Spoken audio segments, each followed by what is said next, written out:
What's up, everybody? B-Mac the Z-Ranger here, and I'm calling all Rangers to welcome you to the Rangers Initiative. And today on the Rangers Initiative, you know what day it is. Today is Monday, so I'm going to be reviewing the latest episode of Power Rangers Beast Morphers, episode 12, Real Steel. I actually like that, Real Steel. You know, I don't like the way they spelled it. I wanted them to spell it like R-E-E-L, Steel.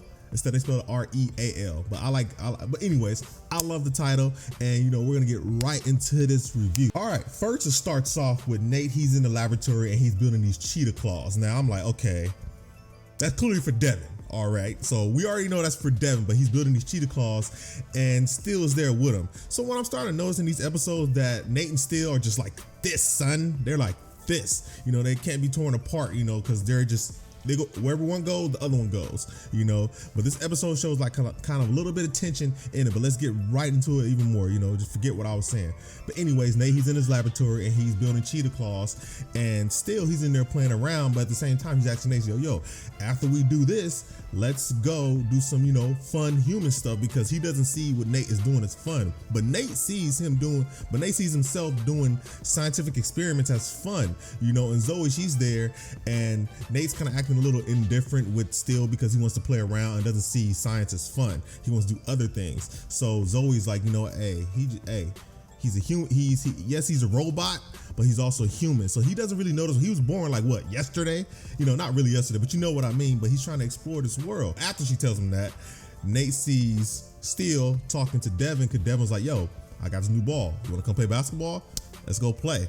You know what I'm saying? So, and Steel, he doesn't know how to play basketball. He's never played, and Devin's gonna teach him how to play basketball. So I thought that was like, yo, that's pretty cool, you know, whatever. So Nate sees that, and you can tell he's feeling a little hurt by that, you know, and actually changes his attitude towards Steel throughout the episode, but we'll get to that later. So after that, you see Blaze. Finally, we get to see some more of Blaze, you know, because Roxy, she's been getting a lot of airtime, but also too, Roxy has been doing a lot more things to, you know, impress Evox and even Scrabble. She's gotten 2 beast abilities while Blaze has gotten none, and I don't think he got any in this episode. But you know what, let's just keep going on with this review, right?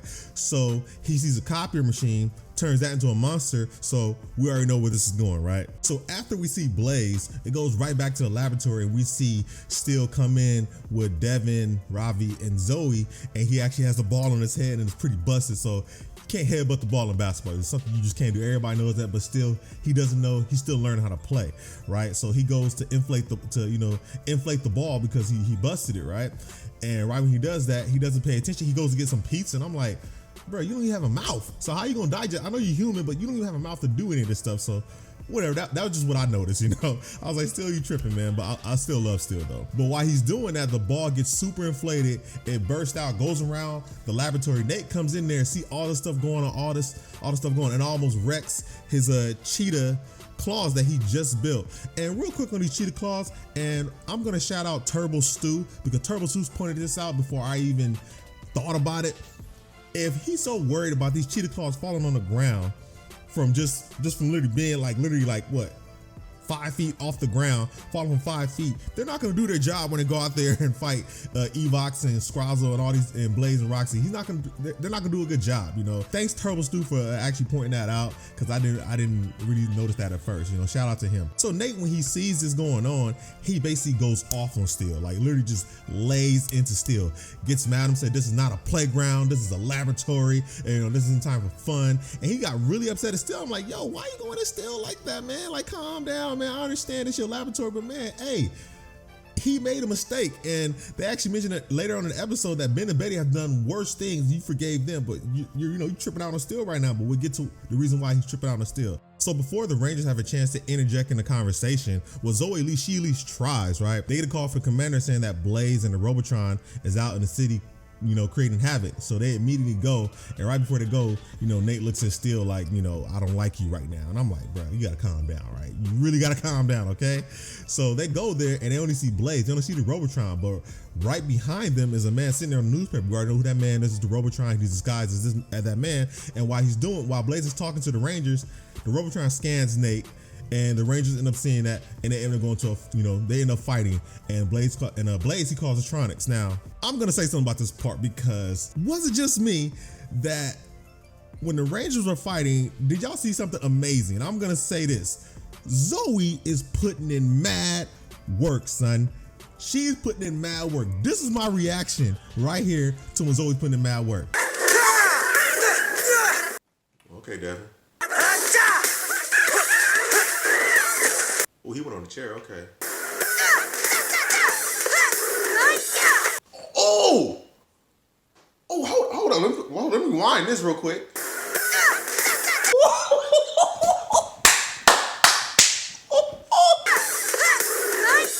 She hit him with a 3-piece and then a finishing move on the other one. I'm done, bruh. Was I the only one that felt that way? Was I the only one that felt that way? She is always putting in work. Whoever does her choreography for her fights, make her put in so much work. That's why she's my favorite Ranger, and Devin is right there. She's not by far above Devin to me, but Devin is right there. But Zoe, oh my gosh, she gave this dude a 3-piece and then a finishing move to another Tronics at the end.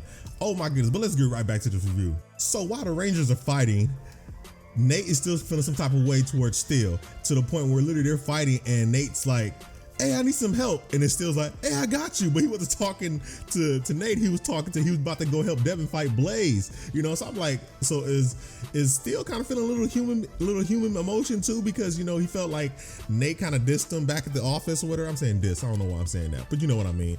You know, and also too, Blaze, he fought outside of his suit. This is the first time we've seen Blaze fight in a while. So he actually did a pretty good job until, you know, Steel jumped in and they kind of just jumped him a little bit, you know, right? So right when they're doing that, Nate, he has the monster and Steel, he's like, yo, get out the way, you're in the way. And right before he's about to shoot, Atronix bumps into him and he almost basically shoots Nate and the monster gets away. And Nate, he's already pissed off, so he gets even more pissed when he sees that. So after that happens, it goes to the scene that I actually already did a preview to, you know, and it's right here if you want to go check that out, to the scene where, you know, the commander is basically chewing out Nate and Steel for not working together as a team. And I actually thought this was a really good part because Nate and Steel just recently joined the team. You know, even though Nate has been there, he actually has been a Ranger for a while. He actually been a Ranger for a while. While the other Rangers, they haven't been a Ranger for a long time, but they've been a Rangers a lot longer than Nate and Steel, so they kind of know how to work together even when they're pretty much upset. So this is showing that, you know, Nate and Steel don't really know how to handle things per se, you know what I mean? So after the commander chews them out, Steel's like, you know, hey, we're still brothers, let's work this out. And you can tell Nate, he's feeling a little bit hesitant to want to shake his hand, and I think he was about to, but then Devin comes in. My boy Devin, he comes with the basketball. Hey, yo, I got this new ball. Let's go outside and play basketball. And Steel's like, oh, sure, fine. But he's feeling a little hesitant too. And Nate's just like, he walks away, say, I gotta go get something, right? So we already know what happens, that he walks away, Blaze is outside, he blazes outside the headquarters, and the monster transforms into Nate. So when Nate leaves, the other evil Nate comes in and he's creating even more havoc. Well, actually, he really isn't creating havoc. He's just trying to get in there to destroy the machine, the computer that programs the Zords. So that's actually a good idea on Blaze's part. Even though at some point I'm like, bruh, can you get the data chip and put on the monster so it can Zord one more of the beast powers? Well, at least it's only Devin's. So that's all you gotta do is get Devin's, and Blaze couldn't do that. So I'm like, what's going on, man? Anyways, Nate leaves, the evil Nate comes in, where the monster comes in, and Steel apologizes to Nate, but you tell that evil Nate's like, yo, okay, all right, just get out of my way, go do whatever, go do whatever you gotta do, I accept your apology, actually go get the stuff out of the truck. He goes and do that, and the other Nate comes back. Well, our Nate comes back, and Steel's like, you know, let me help you, and everything's, no, I got it. He actually just yells at Steel's again. I'm like, yo, why is he yelling at Steel? And also, before I keep going, what is up with the Rangers and treating their robot companions so messed up? They already had one episode where they treated the Beast Bots messed up.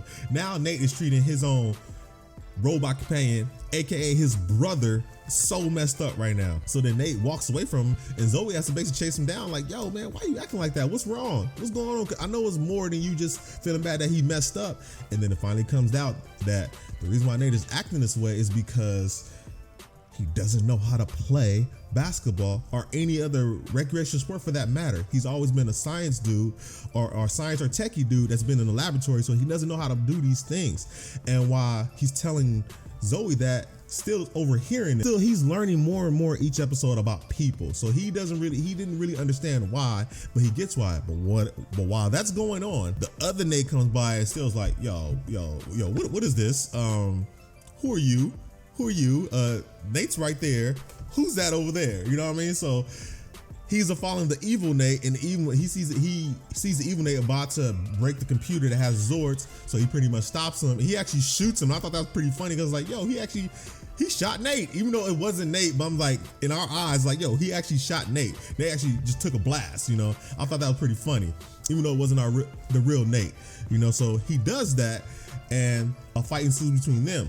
And he calls the other Rangers and tells the commanders like, yo, hey, there's a monster, there's a intruder in the building. I have him right here. Everybody come here right now. They run in there. When they run in there, there are two steals now. There's one on the left, there's one on the right. So they don't know who to shoot. And they're going back and forth like, okay, hey, I'm the real steal. And then one of them's like, yo, hey, no matter what we go through, we're brothers. We're brothers. We're always gonna be brothers. That means we stick together. So right there, I'm like, okay, that's the real steal. And then the other steal's like, look, I heard you talking to Zoe, and it makes sense to me. It didn't make any sense to me before that you didn't know how to play basketball or any recreational sport because you created me. So I'm thinking you could do anything. And I was like, okay, I can see how a robot/human would think that about his creator. It was like, yo, you created me. I think you do anything. Like, you know, he didn't understand that Nate didn't know how to play basketball or anything like that. So right when he said that, Nate immediately knew that, okay, this is my brother still. So after that conversation, the monster's like, I had it. You know, he shoots at the Rangers move, and then he ends up shooting the computer, which breaks the computer, which controls the Zords, and the monster ends up getting away. So the Rangers have to get out the monster, but also they have to fix the computer so they can call on their Zord. So actually Nate decides to stay back because he's the only one who can do it, and still stays with Nate, you know, so he can help his brother fix the computer to bring the Zords back. Then the Rangers, they go fight the monster, and turns out the monster's not that good of a fighter. They're actually just dogging this monster out. Like, all he can really do is copy people, but they're just dogging him out. And while they're down there fighting the monster, Squazzle calls a Gigadrome to destroy the city because the Ranger has no Zords. But Nate has figured out how to at least get one Zord active, and that one Zord happens to be Devin's Zord, the Cheeto Battle Zord. So they end up calling the Cheeto Battle Zord. They end up going at it, and while the monster and the Zord is going at it, the monster scans Devin's Zord and ends up changing to Devin's Zord. So now we got two Cheetah Battle Zords going at it. While that's happening, you see the Rangers, you see Zoe and Robbie, they're fighting the monster down there, which is they putting in mad work. And once again, Zoe's putting in mad work using her beast abilities. She putting in mad work, and she actually helps destroy the monster. You know, even though both her and Robbie did it, I felt she led the charge to do that, right? So hint for Ranger of the Week. But anyways, once they're done with the monster, they get their Zords back online. They go up there, and while they're up there, while Zoe and Robbie are going towards the battle scene, they see that there are two Cheetah Battle Zords. So there's like, you know, I don't know what to do. And once again, Zoe comes in and is like, you know what? Dev's not gonna like this. So she just fires on both of them. She don't even care. She fires on both of them. But what that showed me right there was that because when she fired on both of them, they both got hit, but then the monster ends up changing back to his original self, while the Cheetah Battle Zord is good. Like, so that showed me the durability of these Zords that they're putting in. And also too, did y'all notice that Devin threw his sword at the monster, and then he's like, yo, hey Cruz, teleport another swords. I'm like, yo, they got spare upon spare upon spare upon spare upon spare for all they stuff. I'm like, yo, that's what happens when the government sponsors the Power Rangers. Hey, there you go. That's what happens. So after that happens, they end up pretty much destroying this monster because he was trash. Only thing he was good for was the copying part. That's it. Okay. So after the Rangers take care of the monster, they go back to the lab, and Steel and Nate have a brotherly heart-to-heart. And Steel tells Nate that you shouldn't keep secrets from me. Hey, let me know if you can't do something, or if you can't do something, because I'm not going to keep secrets from you. And Nate felt like, you know, hey, it's a little embarrassing that I'm the only one that doesn't know how to play any type of sport. And Steel's like, well, I want to play these sports, but I kind of don't know how to play these sports either. You know, I'm still brand new. I was born yesterday. I'm only what, 10 days old, you know? So they end up making up, and they actually end up going outside to play basketball. And if you guys haven't seen it yet, So I should have said this at the beginning. If you guys haven't seen the episode, go ahead and pause the video and go watch the episode. But that last scene right there was hilarious. I'm not even gonna spoil it for you guys. Just go ahead and go watch it. But for real though, Nate, man, you wanna know how to play basketball? I can teach you how to play basketball, my dude. You know, you the big Nate. You know what I'm saying? I help you out, man. I help you play basketball, and we can dog out Devin, Zoe, and Robbie. You know what I'm saying? And also too, I noticed, you know, because I used to be a basketball player, that Ben, he got a little jumper, man. You know, he got a little jumper on deck. You know what I'm saying? I love that. You know, but that was the end of the episode. You know. And I know I did this review a little differently. I was actually giving my thoughts while I was telling you about the episode. If you guys like that, feel free to comment down. If you guys like that, comment down below and tell me you like this style of review, or you like my old style of review where I tell you the whole episode, then I get my thoughts at the end. You know, because I just want to try something new today, and because this is just a great day. It's Monday. I'm dropping this video. I got a letter from Campbell Cooley, the voice of Scrozzle, and many other characters on Power Rangers. So I'm just having a great time, you know what I'm saying? And I really hope you guys enjoyed the review. You guys did, feel free to like, share, and that button right there, go ahead and subscribe. Also, you see these videos right over here? Go and click these videos for more Power Ranger content that I'm putting out every single week. And remember, greatness is within you. Let's bring it out together. I'm out. Peace. The Ranger Initiative has already begun.